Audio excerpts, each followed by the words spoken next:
तो दोस्तों ubiquitous study में आपका स्वागत है। आज की करंट न्यूज है, हाल ही में कौन सा देश अपने सभी अंतर्राष्ट्रीय हवाई अड्डों पर वाईफाई 7 तकनीक को पूरी तरह से लागू करने वाला दुनिया का पहला देश बन गया है। तो दोस्तों इसका सही उत्तर हो जाएगा ओमान देश ऐसा किया है, यानी कि ऑप्शन बी इसका सही हो जाएगा। आइए इसको हम लोग डिटेल्स में देख लेते हैं।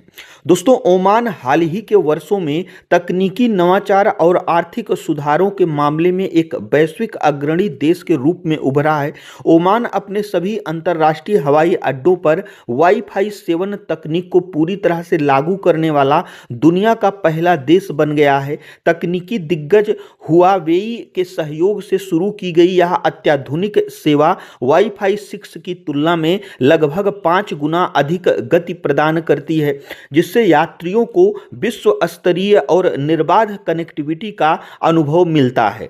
दोस्तों अगर हम वाईफाई 7 तकनीक की बात करें, इसका मतलब है कि ओमान एक देश के तौर पर अपने पूरी विमानन बुनियादी ढांचे को इस तकनीक से लैस कर दिया है। और अगर हम इसमें अन्य देशों की बात करें तो अन्य देशों में वाईफाई 7 अभी भी निजी घरों, चुनिंदा कार्यालयों या कुछ खास जगहों पर ही सीमित हैं। तो जो ओमान है यह अपने पूरे विमानन बुनियादी ढांचे पर जो है इसको जो है लागू कर दिया है। तो इसीलिए दोस्तों यह दुनिया का पहला देश करने वाला ऐसा बन गया है।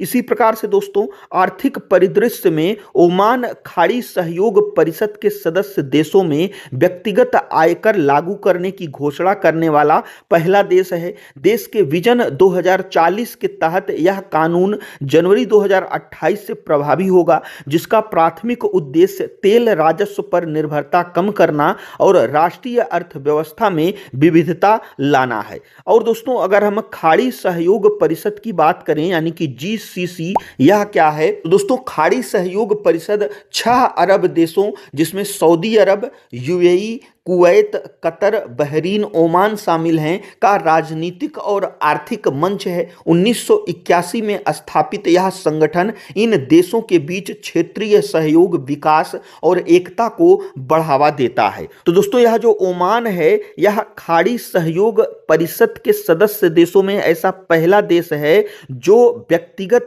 आयकर को जो है लागू किया है। यानी कि दोस्तों खाड़ी सहयोग परिषद में जो 6 सदस्य शामिल हैं, इनमें से ओमान ऐसा पहला देश बन गया है जो अपने नागरिकों को, जो वहां के नागरिक हैं जो पैसा कमाते हैं, यानी कि व्यक्तिगत आयकर, यानी कि उनके कमाई पर जो है आयकर लगाने वाला खाड़ी सहयोग परिषद का जो है पहला देश बन गया है। इसी प्रकार से दोस्तों धार्मिक परंपराओं को विज्ञान से जोड़ते हुए फरवरी 2026 में ओमान वैज्ञानिक चंद्रमा डेटा और सटीक खगोलीय गणनाओं के आधार पर रमजान की शुरुआत की आधिकारिक घोषणा करने वाला दुनिया का पहला देश बना। यह कदम आधुनिक तकनीक और सांस्कृतिक मान्यताओं के बीच एक अनूठा संतुलन प्रदर्शित करता है। दोस्तों इसका मतलब क्या हुआ? तो दोस्तों अभी तक रमजान केवल अपनी आंखों से नया चांद देखकर शुरू किया जाता था। विशेष कमेटियां शाम को आसमान में चांद ढूंढती थीं। चांद दिखने पर ही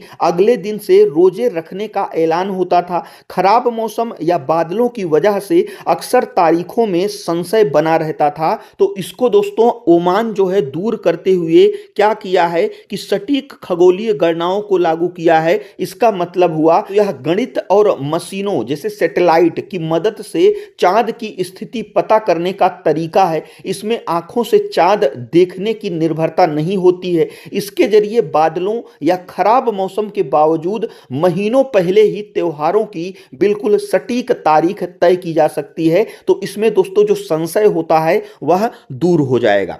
इसी प्रकार से दोस्तों इसके अतिरिक्त अंतरिक्ष प्रौद्योगिकी में कदम बढ़ाते हुए ओमान ने अपना पहला संचार उपग्रह ओमान सैट 1 विकसित किया है। यह उपग्रह न केवल देश के दूर संचार ढांचे को सशक्त बनाएगा बल्कि ओमान को दैनिक डिजिटल मानचित्र पर एक उभरती हुई शक्ति के रूप में स्थापित करेगा। ये सभी उपलब्धियां ओमान की दूरदर्शी सोच और और एक आधुनिक तकनीकी शक्ति बनने की उसकी तीव्र आकांक्षा को स्पष्ट रूप से दर्शाती है। इसी प्रकार से दोस्तों यह हमारा आज का करंट अफेयर्स था। जो हमारा आज का क्वेश्चन है वह है मध्य प्रदेश का वह कौन सा टाइगर रिजर्व है जिसे गिद्धों के प्रमुख आवास के रूप में जाना जाता है और जहां इनकी संख्या में भारी वृद्धि देखी गई है। तो इसमें से कौन सा ऑप्शन सही है हमें कमेंट बॉक्स में जरूर बताइएगा। और दोस्तों यदि वीडियो यूजफुल लगा हो तो हमारे चैनल को जरूर सब्सक्राइब करिएगा। वीडियो देखने के लिए आपका बहुत बहुत धन्यवाद।